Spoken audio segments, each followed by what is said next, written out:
What if the most powerful armies in history were defeated, not by soldiers, but by storms, snow, and pure chaos? From Mongol fleets shattered by a typhoon to Napoleon's frozen army in Russia, these 6 true war stories prove that even empires can fall in the most unexpected ways. This is history at its most intense, where nature, luck, and one wrong decision could change the course of the world. Story 1. The Spanish Armada. How storms and strategy crushed the 1588 invasion of England.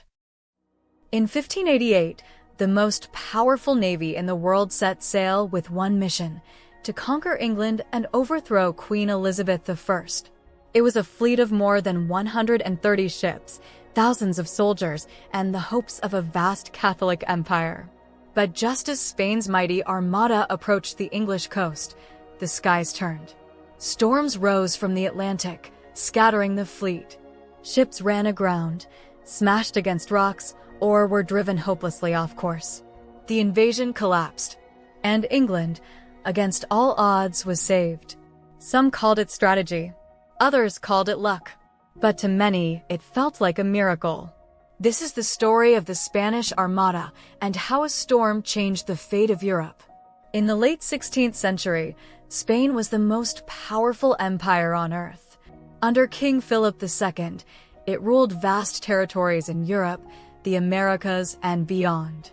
Its navy, the Spanish Armada, was unmatched in size and prestige, but England, under Protestant Queen Elizabeth I, stood in open defiance.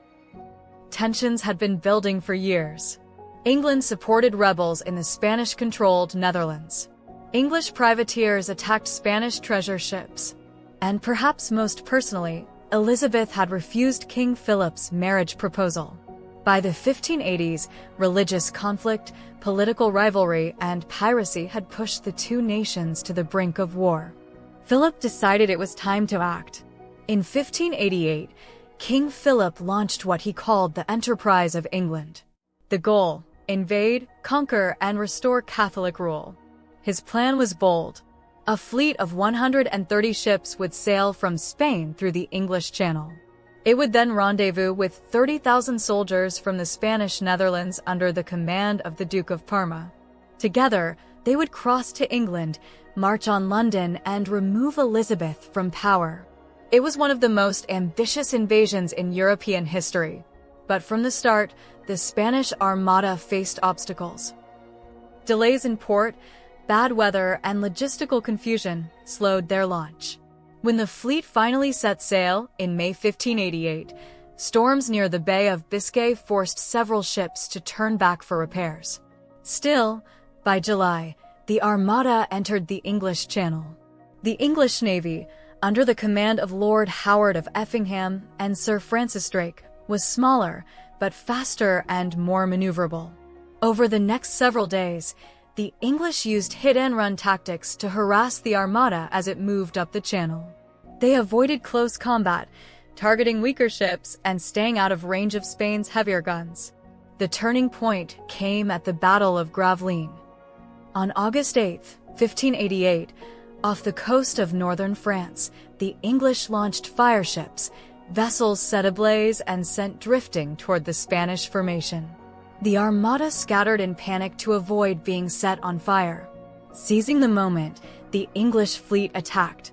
The fighting lasted all day. Though the Spanish maintained discipline, they suffered heavy losses. Several galleons were damaged or sunk. The Armada retreated northward, unable to complete its mission. Now came the worst. Unable to rendezvous with Parma's army, the battered Spanish fleet attempted to return home the long way, sailing around Scotland and down past Ireland. That's when the weather struck again. Violent storms battered the ships as they rounded the British Isles. Many were driven onto rocky shores. Some sank in deep water.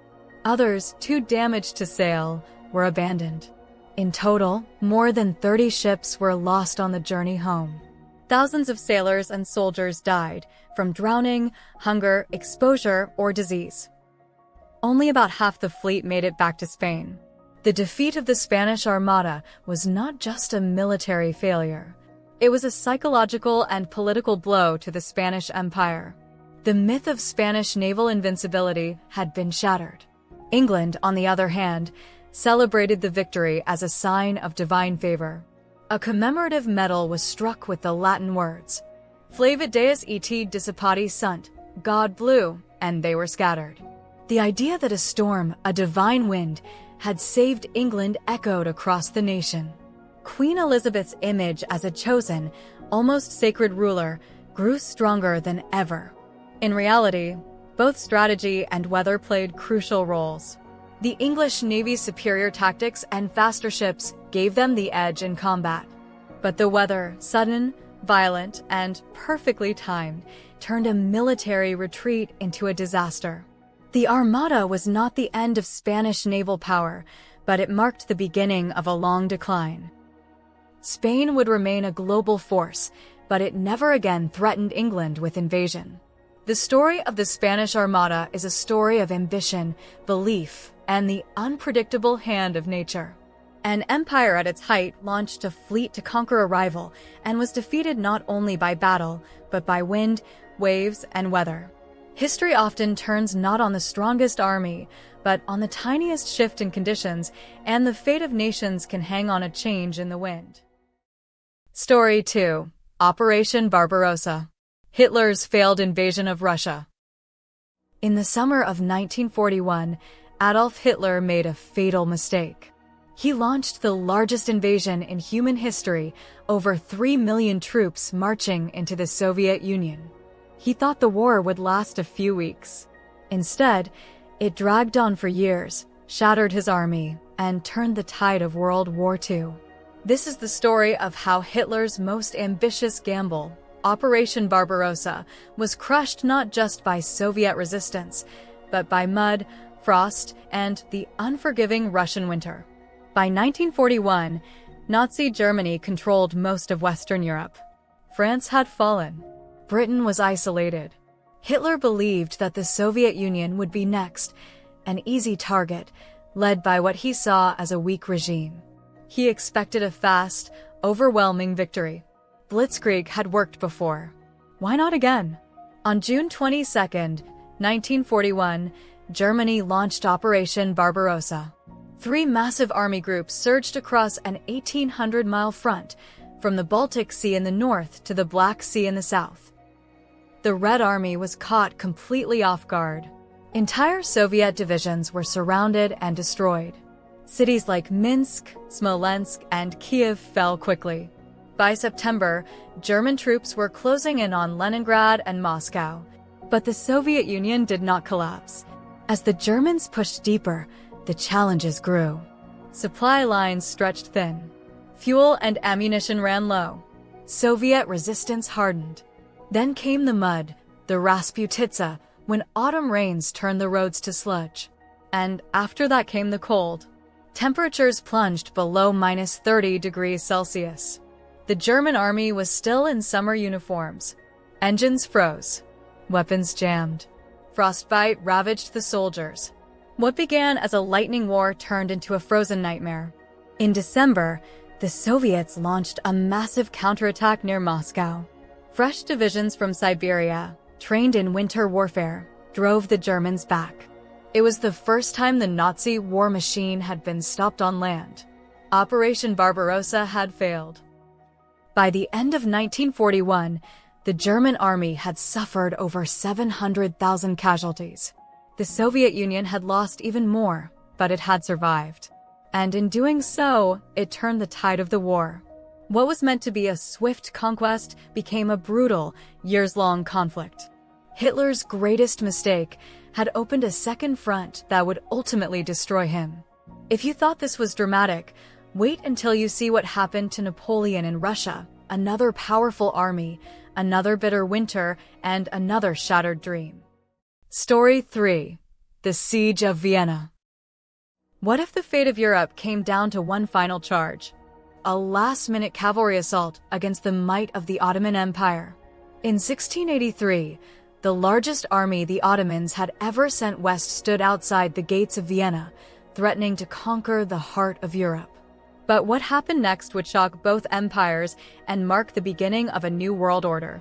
This is the true story of the Siege of Vienna, where a crumbling coalition of Christian armies, outnumbered and desperate, made a final stand that would change history forever. For centuries, the Ottoman Empire had been expanding steadily into southeastern Europe.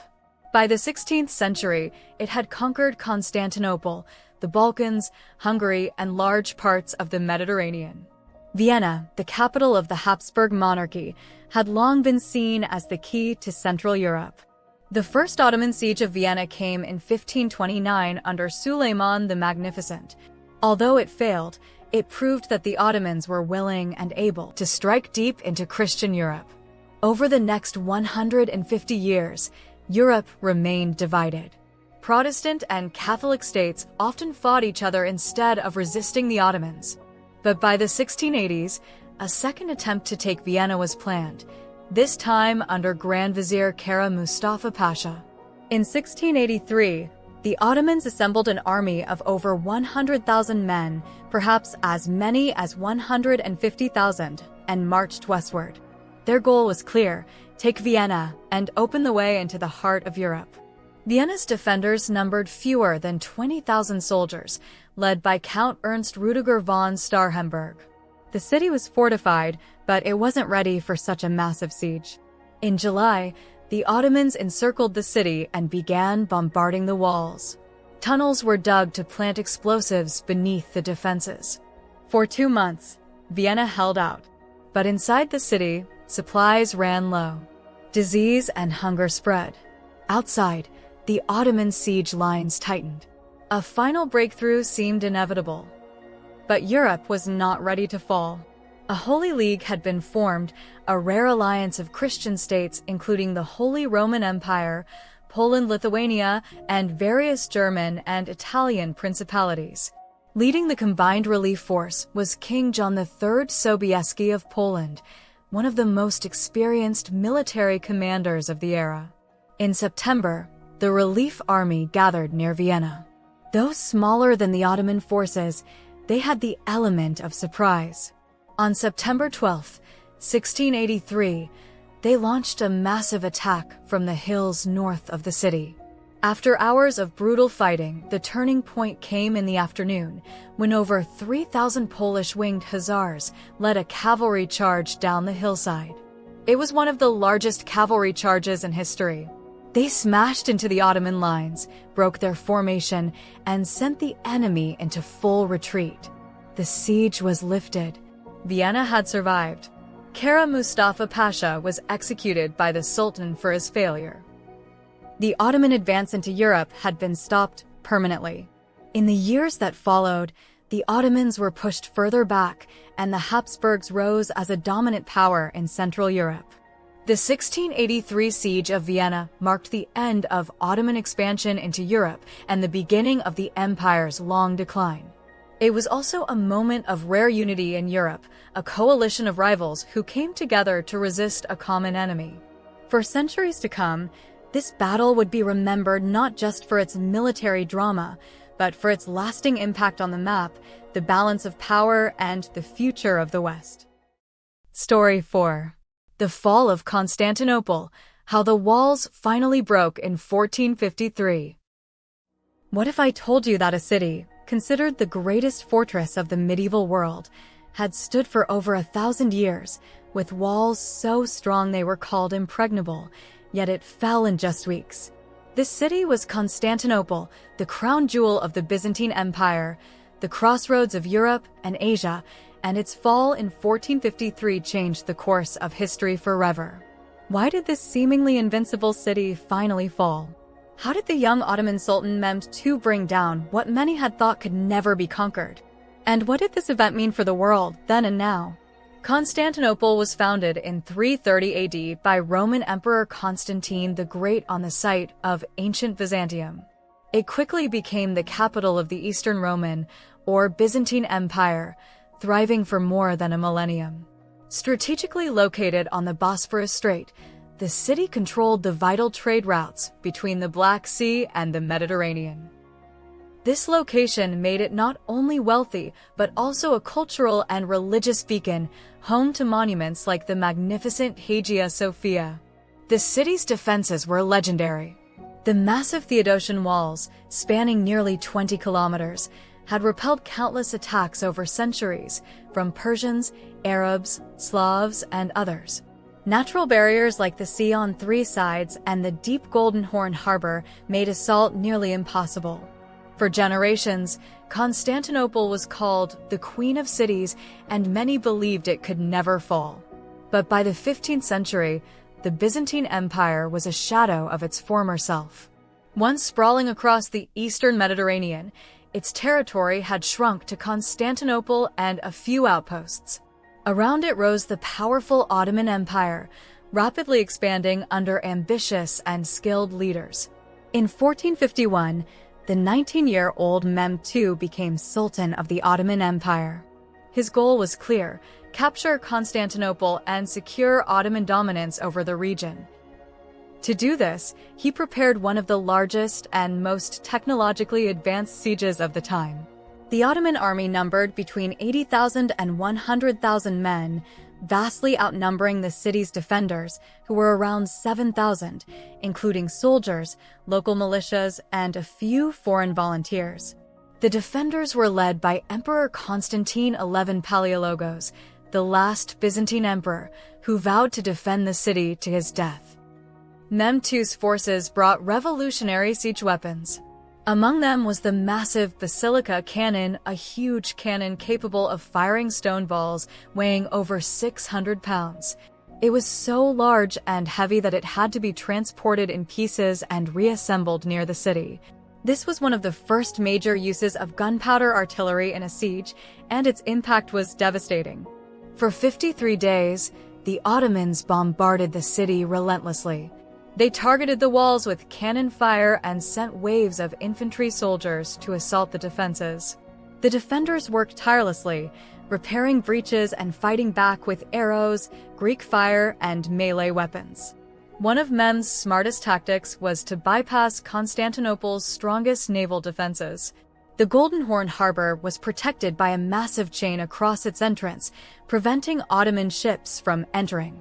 To solve this, the Ottomans dragged dozens of ships overland on greased logs, moving them around the city walls into the harbor. This surprise move allowed them to attack from a new angle and block aid and supplies to the city. Despite the fierce resistance, the defenders faced dwindling supplies and growing exhaustion. Many were wounded or killed, and morale began to falter. On the night of May 29, 1453, the Ottomans launched their final, massive assault. After intense fighting, Ottoman troops broke through a weakened section of the walls. Emperor Constantine XI is said to have died in the battle, refusing to flee. The city fell to the Ottomans, marking the definitive end of the Byzantine Empire. The consequences of Constantinople's fall were immense. The city was renamed Istanbul and became the Ottoman Empire's new capital, symbolizing its rise as a dominant power bridging Europe and Asia. The conquest shifted trade routes, leading European powers to seek new paths to Asia, sparking the age of exploration. It also changed the balance of power between Christian Europe and the Muslim Ottoman Empire, impacting geopolitics for centuries.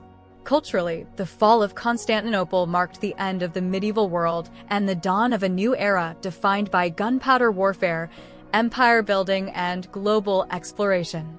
Today, the story of Constantinople's fall remains one of the most dramatic and pivotal moments in world history, a clash of empires, technology, faith, and ambition that shaped the modern world. Story 5. Napoleon's invasion of Russia. He was the most powerful man in Europe. He had never lost a war, and in the summer of 1812, he led over 600,000 men, the largest army Europe had ever seen, into Russia. But just 6 months later, barely 100,000 returned. What happened wasn't just a military defeat. It was one of the greatest disasters in history. His men weren't destroyed by bullets. They were starved, frozen, abandoned. victims of cold, disease, and a plan that collapsed under its own ambition. This is the story of Napoleon's invasion of Russia, a moment where the tide of European power turned and the emperor's dreams froze in the snow. By 1812, Napoleon Bonaparte ruled over a vast empire. From Spain to Poland, his armies had defeated nearly every major power in Europe. But one rival refused to bend: Russia. Tsar Alexander I had once agreed to an alliance, but tensions grew after Napoleon imposed economic sanctions against Britain. Russia refused to comply, undermining the French-led continental system. Napoleon saw it as betrayal. So, he made a decision that would change history. He would invade. In June 1812, Napoleon launched the French invasion of Russia with the Grande Armée, an enormous force of over 600,000 soldiers from across Europe. The goal: advance rapidly, force a decisive battle, and bring Tsar Alexander to the negotiating table. But from the start, the campaign did not go as planned. Russia refused to fight directly. Instead, the Russian army retreated, drawing Napoleon deeper into the country, stretching his supply lines, and burning everything in their wake. It was a tactic of scorched earth: deny the invaders food, shelter, and resources. Napoleon advanced, but every step forward cost more men. In early September, Napoleon finally got the battle he wanted. Near the village of Borodino, west of Moscow, the French and Russian armies clashed in the bloodiest single day of the Napoleonic Wars. Over 70,000 casualties were recorded. Napoleon won a narrow victory. The Russian army retreated. And on September 14th, Napoleon entered Moscow, the heart of the Russian Empire. But instead of surrender, he found a ghost city. The Russians had evacuated and then set the city on fire.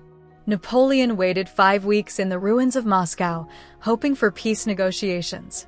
None came. With winter approaching and supplies vanishing, he had no choice.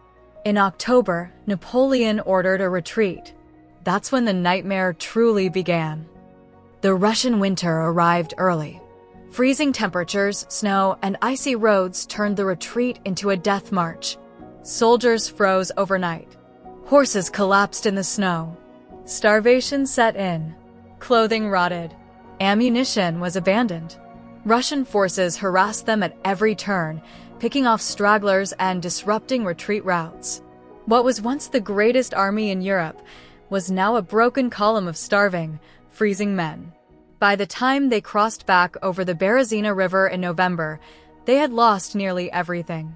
Of the 600,000 who marched in, only a fraction made it out. Some estimates say just 10,000 troops returned to fight again. The invasion of Russia was a turning point. Napoleon's reputation for invincibility was shattered. His empire began to unravel. Within 2 years, a new coalition of European powers would drive him from the throne. And the disaster left a lasting legacy, a brutal lesson in overreach, logistics, and the dangers of hubris. Napoleon's invasion of Russia wasn't just a military defeat. It was the unraveling of a dream. The dream of total domination, stopped not by a rival general, but by weather, distance, and time. In the end, it wasn't a battle that ended his empire. It was winter.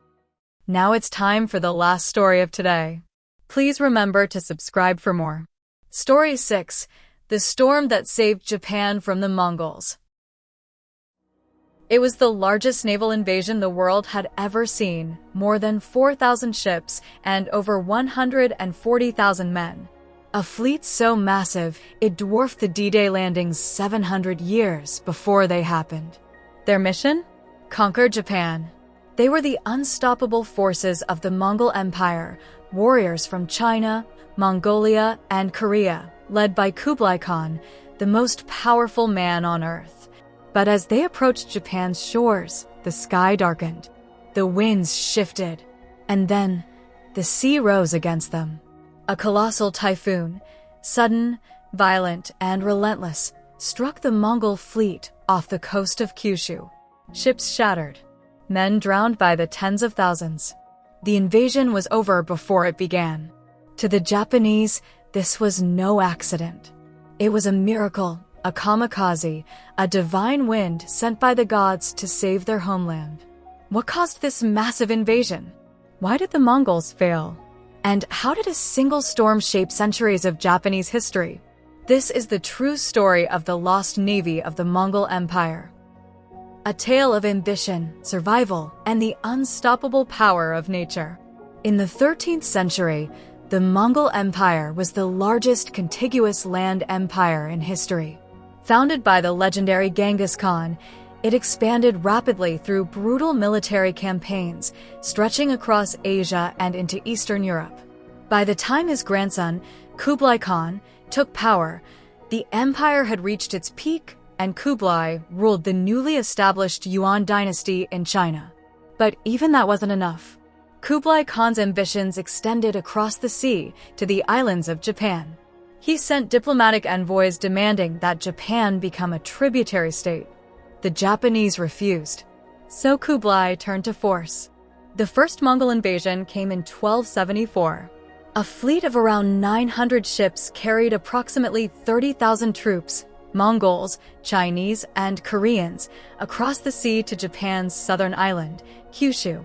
They landed near Hakata Bay and began attacking Japanese forces. The Mongols brought advanced weapons with them, including catapults launching explosive bombs made with gunpowder, possibly one of the first uses of such weapons in East Asian warfare.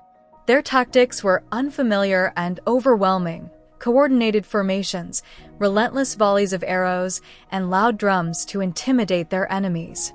But the samurai, while less organized, were tenacious. They fought fiercely in small groups, challenging Mongol soldiers to single combat and pushing them back from fortified positions. After 2 days of battle, the Mongols suddenly withdrew. A storm damaged many of their ships, and the invaders retreated to Korea. The Japanese were relieved but uneasy. They had no idea Kublai Khan was already preparing a second, far more powerful invasion. In 1281, Kublai Khan launched the largest seaborne invasion the world had ever seen. This time, there were 2 separate fleets. The Eastern Rat Army, departing from Korea, had about 900 ships and 40,000 men.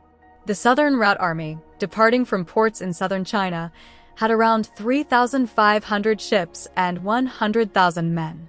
Together, over 140,000 soldiers were sailing to Japan, a force that would not be rivaled until the 20th century.